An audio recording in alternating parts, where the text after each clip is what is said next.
Bapak Ibu hadirin yang kami hormati, marilah kita simak bersama sambutan Presiden Republik Indonesia dilanjutkan dengan pemukulan tifa sebagai tanda peresmian pembukaan Tanwir Muhammadiyah tahun 2017 serta peresmian Klinik Apung Said Tuhulili.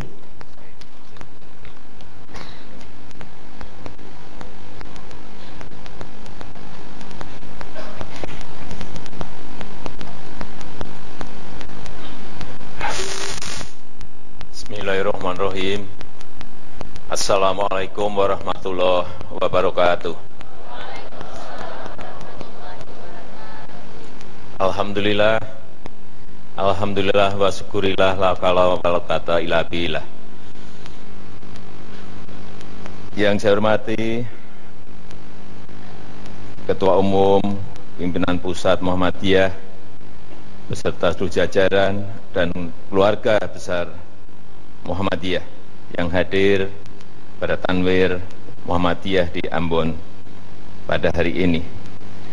Yang saya hormati pimpinan lembaga negara hadir di sini, Ketua DPR Bapak Setia Novanto, Ketua MPR Bapak Zulkifli Hasan, beserta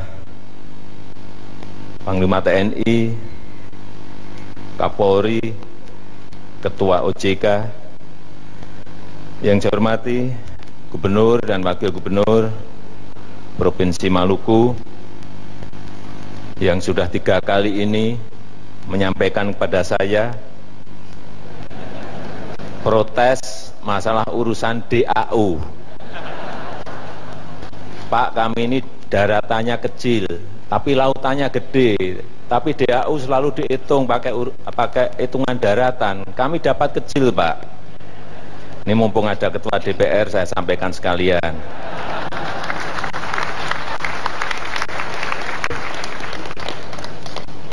Sudah 3 kali saya hitung, Pak Gub.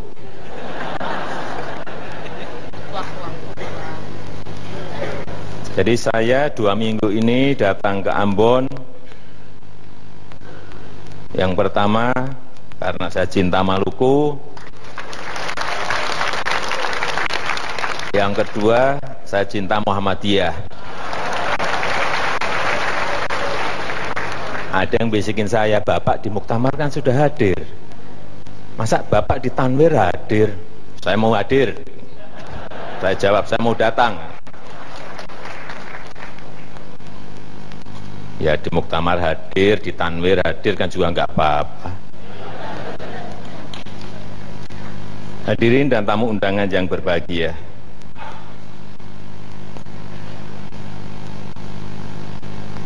Muhammadiyah sebagai pembawa misi Islam berkemajuan terbukti telah menjadi kekuatan transformatif terbangunnya tata kehidupan umat yang lebih baik. Semua dilakukan melalui jalur pendidikan, kesehatan, dan aktivitas sosial yang lain. Saya tahu saat ini Muhammadiyah telah memiliki 4.623 TK, ini yang data yang saya miliki.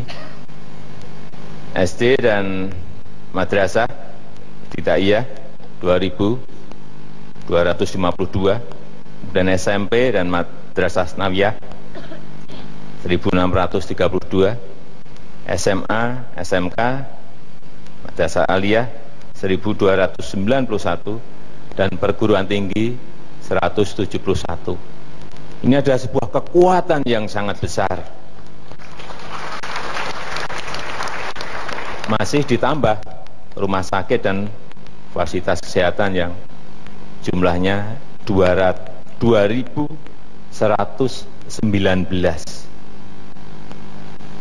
Ditambah lagi dengan pesantren, panti asuhan, dan panti jompo yang saya tidak memiliki datanya.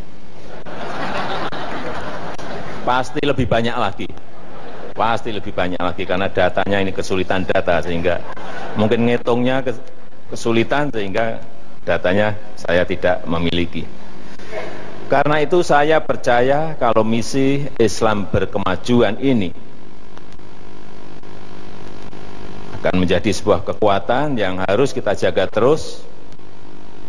Dan kalau komitmen ini kita jaga terus, dan kalau kita bersama-sama bergotong royong, kita akan dapat mewujudkan masyarakat yang tamadun, yang beradab, yang maju, yang berdaulat, dan yang berkeadilan.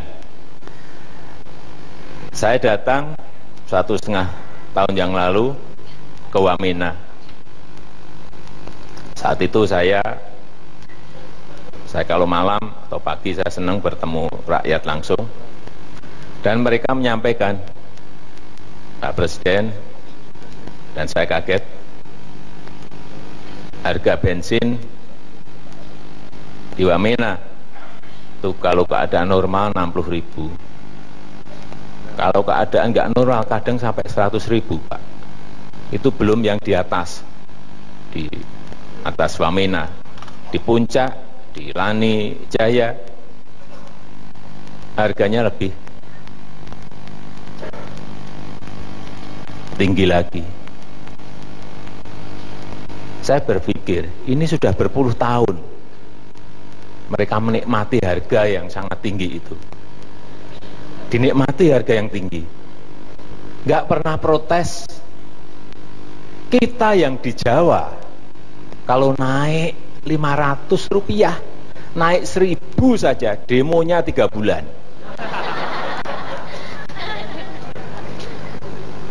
Pulang dari Wamena, saya perintah pada menteri saat itu, Bu Menteri, saya ingin di Papua harga bensin sama seperti yang kita nikmati di Jawa dan di wilayah lainnya. 1 tahun lebih perintah saya itu baru bisa dilaksanakan. Baru pada bulan Oktober tahun yang lalu harga itu bisa sama. Artinya dari 60.000, dari 70.000, dari 100.000 menjadi 6.450. Itu pun nunggu 1 tahun lebih. Karena memang banyak yang mengambil keuntungan dari harga yang sangat tinggi itu. Tidak mudah. Sudah diperintah, agak saya injak, udah dimarahi, itu saja sulit. Ini baru urusan bensin, belum urusan semen. Sama, semen di Jawa juga hanya 70.000. Di Wamena di atasnya ada yang menyampaikan ke saya, dan saya sampaikan waktu di rapat-rapat, 1.800.000 sampai 1,5 juta. Banyak yang nggak percaya. Nggak mungkin Pak, nggak mungkin Pak. Begitu saya ke sana, saya cek malah ada yang 2,5 juta per sak.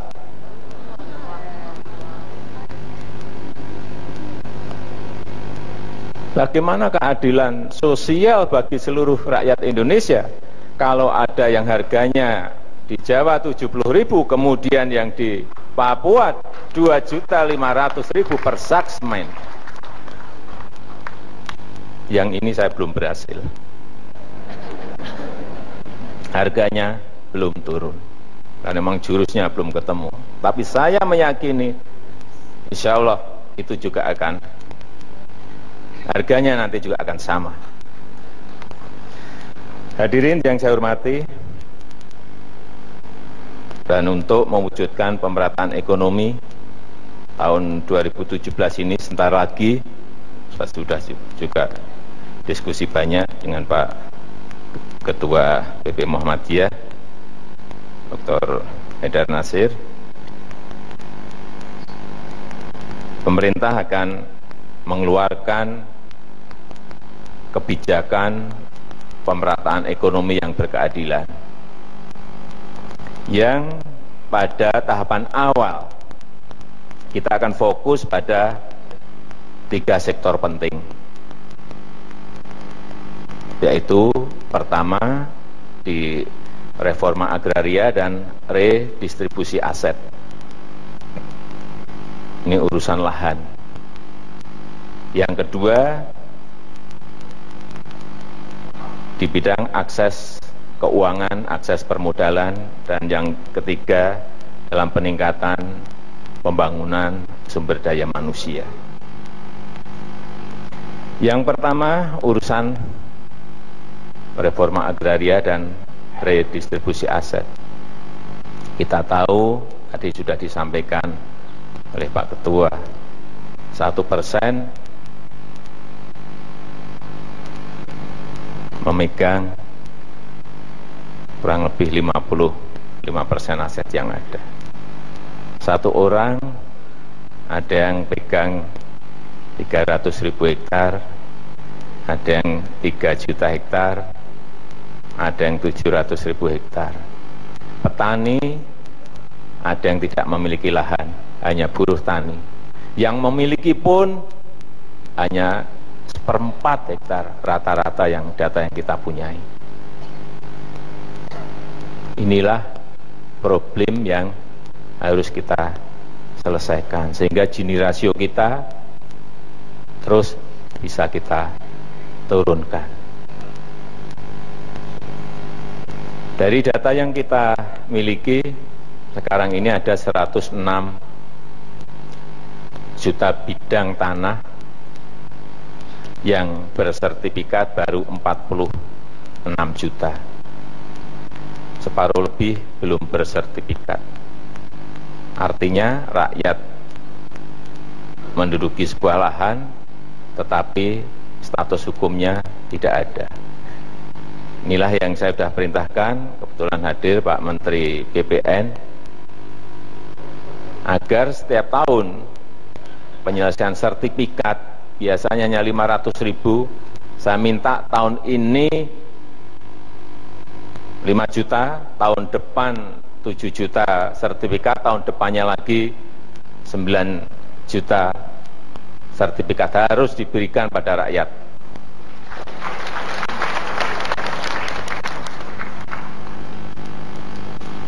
Sampaikan ke saya, Pak Menteri, Pak, juru ukurnya kurang. Saya sampaikan bukan urusan saya. Silahkan cari juru ukur dengan segala jurus lakukan. Sekarang ada rekrutmen juru ukur swasta, silahkan, nggak apa-apa. Tadi di depan saya sampaikan juru ukur sekarang udah dapat berapa? Sudah tambah 900 orang, Pak. Oh ya, udah melonjaknya agak lumayan. Dari 1.000 sekarang tambah 900, sudah 2 kali. Nanti akan tambah lagi sampai kurang lebih 9.000 sampai 10.000 juru ukur. Itu baru bisa menyelesaikan 5 juta, 7 juta, sampai 9 juta. Kembali ke sektor lahan. Yang kita mau adalah dengan program ini, rakyat itu menjadi pemilik. Rakyat itu menjadi pemilik, menjadi owner.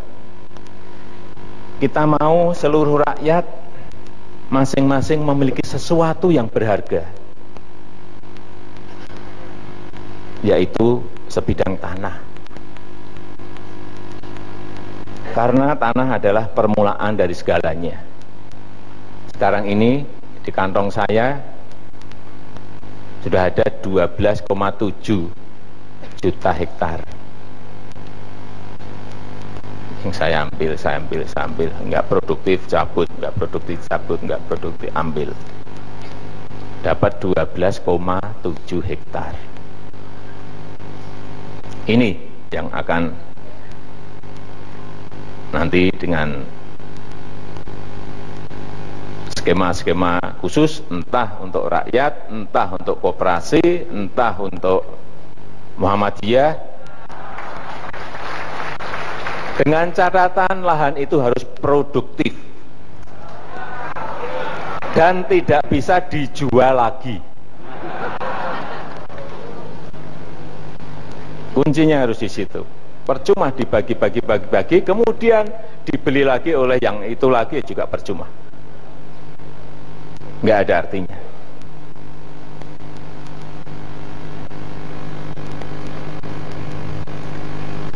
Saat saya bertemu dengan rakyat, saya selalu bertanya, apa yang Bapak dan Ibu miliki? Punya apa? Apakah punya rumah? Apakah punya warung? Dan meskipun sudah dimiliki berpuluh tahun, kalau nggak ada sertifikat, itu bukan milik, karena statusnya tidak jelas. Satu hal yang ingin saya tekankan, redistribusi ini bukan mengambil haknya orang kaya, tidak. Ini jangan ada kekeliruan pendapat yang kemudian diberikan ke yang tidak punya, bukan itu. Tetapi dari lahan-lahan yang tadi tidak produktif yang kami ambil, sudah diberikan, tidak diapa-apakan, ya saya ambil lagi. Kita ambil lagi, negara ambil lagi. Dan dijadikan barang yang mempunyai status legal. Dan hampir di semua negara kaya itu memulai perjalanannya menjadi negara maju itu dengan reforma agraria. Rakyat yang tadinya tidak punya apa-apa diberikan hak legal, diberikan status legal atas lahan yang mereka duduki, menjadi seorang pemilik, menjadi seorang owner. Maka di semua negara demokrasi yang maju, isu property right demikian fundamental, menjadi hal yang sangat mendasar. Dari situlah orang mulai berkembang dengan status legal yang jelas, mempunyai kedudukan atas tanah yang jelas, orang itu menjadi disegani sebagai seorang pemilik, sebagai seorang yang berada. Inilah tujuan dari reforma agraria dan redistribusi aset. Dan dengan sertifikat yang jelas, nantinya bisa dipakai, dijadikan jaminan untuk berdagang, untuk berusaha, untuk mendanai sekolah dan kuliah anak-anaknya. Inilah tujuan kita. Kemudian yang kedua yang berkaitan dengan akses ke permodalan.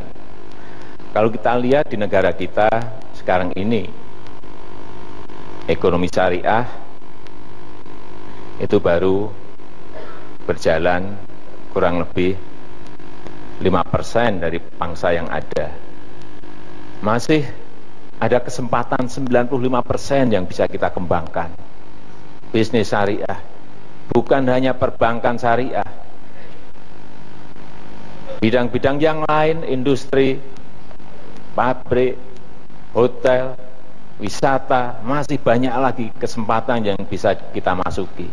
Malaysia sudah berada pada posisi 35% lebih. Artinya sebagai negara dengan penduduk muslim terbesar di dunia, bangsa itu ke depan masih sangat menjanjikan sekali untuk dikembangkan. Inilah yang kedua, yaitu akses ke keuangan, akses permodalan yang kita mulai saat ini dengan KUR, dengan interest yang dulunya 22%, sekarang menjadi 9% dan akan kita tekan lagi untuk masuk ke angka 7%. Yang ketiga adalah peningkatan kualitas sumber daya manusia SDM.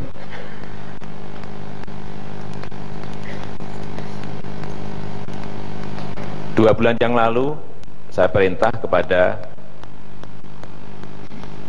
Menteri Keuangan untuk menghitung kira-kira tahun 2045 nanti dengan kondisi kita yang normal seperti ini, Indonesia akan menjadi seperti apa. Ini dalam hitung-hitungan penduduk, PDB dan income per kapita. Penduduk nanti di 2045, 100 tahun Indonesia merdeka, kita akan memiliki penduduk kurang lebih 309 juta. Insya Allah 309 juta penduduk kita. Kemudian PDB kita, kalau keadaan kita normal seperti ini, pertumbuhan ekonomi di atas 5 atau minimal 5. Tidak ada goncangan-goncangan politik. PDB kita akan masuk ke angka 9,1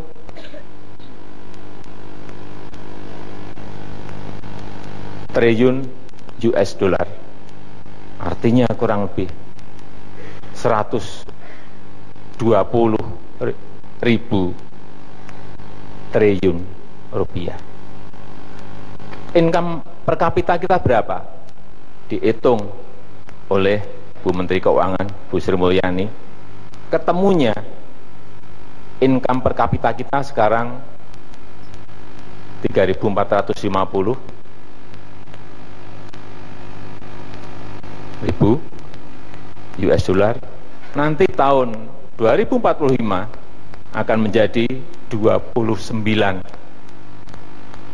ribu US dollar. Hampir 10 kali.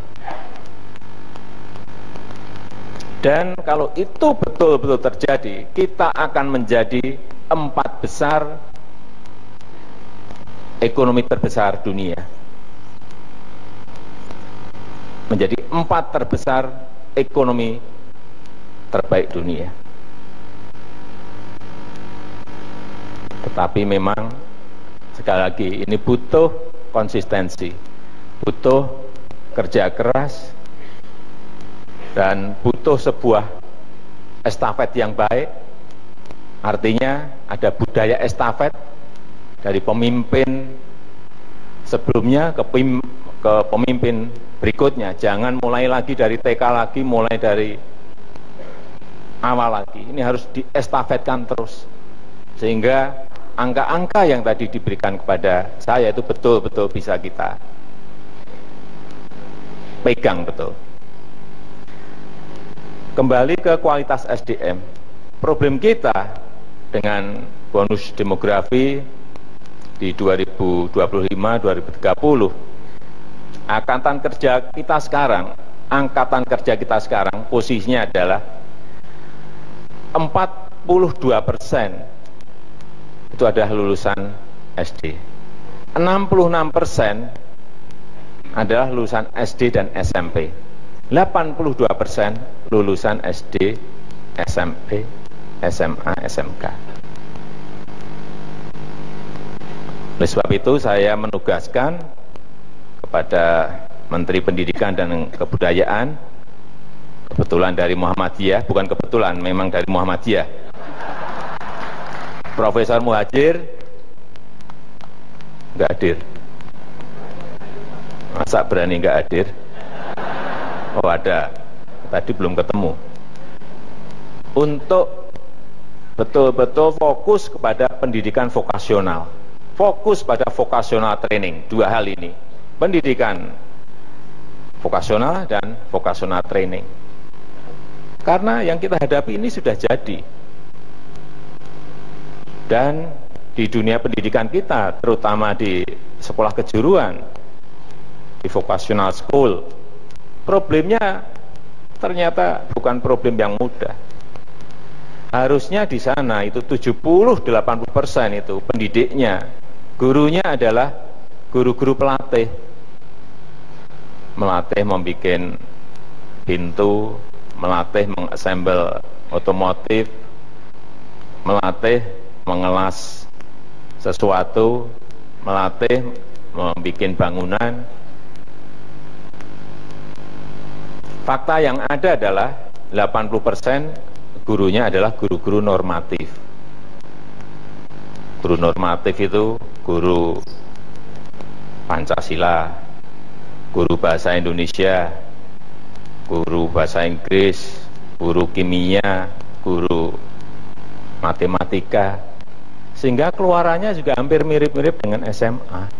Skillnya tidak dimiliki. Inilah problem besar kita. Yang baru dirombak habis-habisan oleh Profesor Muhadjir. Saya nggak tahu selesainya kapan, tapi saya pengen secepatnya ini selesai. Sehingga saya lihat beliau sekarang semakin kurus. Hadirin sekalian yang saya hormati, saya percaya ke depan Muhammadiyah akan semakin bekerja keras untuk mewujudkan Islam berkemajuan dan tatanan NKRI yang badatun, thayyibatun, warafun ghabur, sebuah tatanan hidup yang berkeadilan, yang berpihak pada kaum mustadafin, kaum yang lemah, masyarakat yang miskin, masyarakat yang tertinggal. Terakhir, saya mengucapkan selamat melaksanakan tanwir. Semoga dari sini hadir gagasan-gagasan berkemajuan untuk mewujudkan kedaulatan dan keadilan sosial di tanah air kita. Dan dengan mengucap Bismillahirrahmanirrahim, maka saya buka tanwir Muhammadiyah tahun 2017. Terima kasih. Wassalamualaikum warahmatullahi wabarakatuh. Pemukulan tifa oleh Presiden Republik Indonesia. Mohon mendampingi Menteri Agama, Gubernur Maluku, dan Ketua Umum Pimpinan Pusat Muhammadiyah.